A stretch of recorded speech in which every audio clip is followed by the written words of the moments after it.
puso ng Diyos ay kaluluwa. Kaya handa ang Ama na ibigay ang kaisa-isa niyang bugtong na anak para sa kaluluwa. At handa ang anak para ibigay ang kanyang buhay doon sa krus ng Kalbaryo. Sinasamba siya ng mga anghel, Diyos siya, pero nagpakababa para lamang sa kaluluwa. That's why the main reason we celebrate Holy Week every year is to remind us ng kapangyarihan at kamatayan para sa kaluluwa. Kaya kung matatandaan yung kapatid, every Sunday ginagawa natin yung communion. May malalim pala na meaning yun na reason behind that. Hindi lang para tayo patawarin at mag-reflect sa ating mga kasalanan, kundi sa kaluluwa pala yun. Kaya pala siya namatay at nag-sakripisyo to remind us every week, may inaabot ka ba para sa kaluluwa? Kaya nga po ito ang dakilang utos, number 1 mandate po sa ating lahat, sa akin. Ano sabi po sa Matthew 28:18 verse 20? Lumapit si Jesus at sinabi sa kanila, ibinigay na sa akin ang lahat ng kapangyarihan sa langit at sa lupa. Humayo kayo at gawin ninyong alagad ko ang lahat ng mga bansa.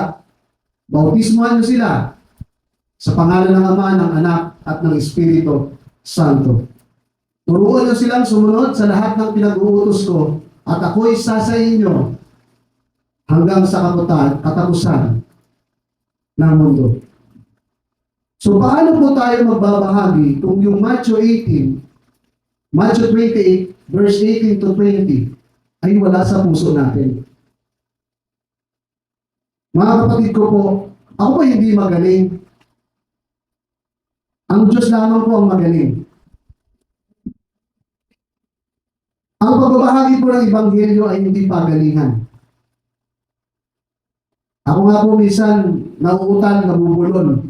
Pero niyakap ko po ang mandato ng Panginoon. Niyakap ko yung dakilang utos. Binuka ko lamang ang aking bibig at binuksan ang puso at isipan. Kung hindi ko binuka ang aking bibig, wala po si Tatay Nilo ngayon at si Nanay Frida ngayon dito. Amen? Amen. Nag-decide lang po ako na gawin at maging intentional lamang po ako. Sinasadya ko po kami mag-asawa. Kapag nasa labas kami, even the outreach, even the jail, na may pagkakataon ako na kami ay may makausap para dalhin sa Panginoon. Sabi ko nga, kung hindi ngayon, kailan pa? Meron po itong kanta Kailan pa ibibigay ang buhay mo lakas sa Kanya na nabigay sa iyo ng buhay na wagas. Sabi niya, kailan pa? Kung wala na tayong lakas, kung maputi na ang buhok natin, kung mahina ang ating mga kasapasuhan. Sabi ko nga, kung hindi ngayon, kailan pa? Noong nagpagamit po ako sa Panginoon at ang aking pamilya para sa misyon ng Panginoon, nakita ko po yung malaking pagbabago at impact sa buhay namin mga aming pamilya. Ako po personally, naging mas malapit po sa Diyos. Marami po ako nagpagtagumpayan ng mga kahinaan ko. At yung pagkilos ng Diyos, naranasan talaga ng buong pamilya namin. Yung kanyang provision. Hindi po kami perfect na pamilya. Marami din po kami mga lapses. Marami po kami challenge. Sister Maya, nagra-radiation na next week. Yung kapatid ni Sister Maya, nawala ng trabaho sa Canada. Nakatulong dapat namin yun magbabayad ng bahay. Mag-isa lang po ako nagtatrabaho. Si Patricia, sumasakit ang panga kasi may wisdom tooth. Tatanggalin na, uupirahan na, pero unahin namin si Sister Maya.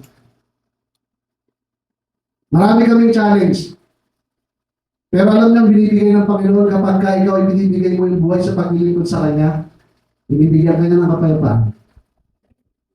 At sasamahan ka niya sa lahat ng laban. Kaya mga kapatid, huwag natin sayangin yung opportunity na magamit tayo ng Panginoon para magdala ng kaluluwa sa kanyang paanan. Sabi nga kanina, binasa dito sa 10:15 ng Roma, how beautiful are the feet of those preach the good news. O kay ganda na pagmasdan ng pagdating ng may dalang magandang balita. Grabe sinabi ng Panginoon yan. Nakikita ka na you are beautiful sa kanyang paningin kung dinadala mo ang magandang balita sa mga taong naliligaw.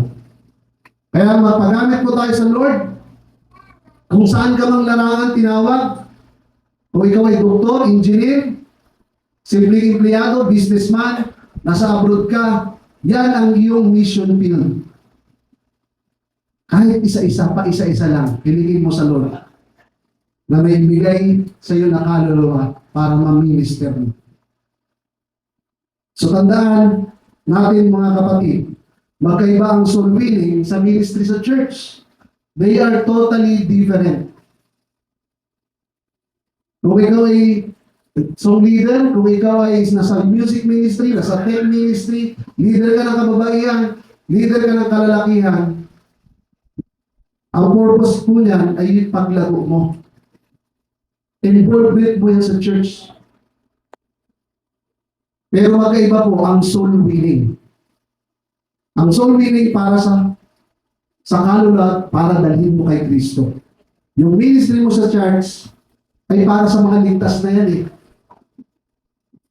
Kaya sa paglago natin. Kaya go for soul winning, make disciple for ministry, walang exempted mga kapatid. Kaya sasadyain mo, dapat intentional ka sa mandato ng Panginoon.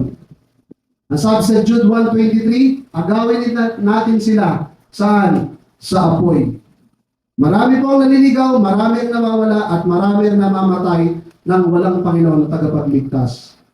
Nauuhaw ang Panginoon sa kaluluwa. Sino ang kikilos at hahakbang? Salamat po sa Panginoon, sa Diyos ang pinakamataas na papuri.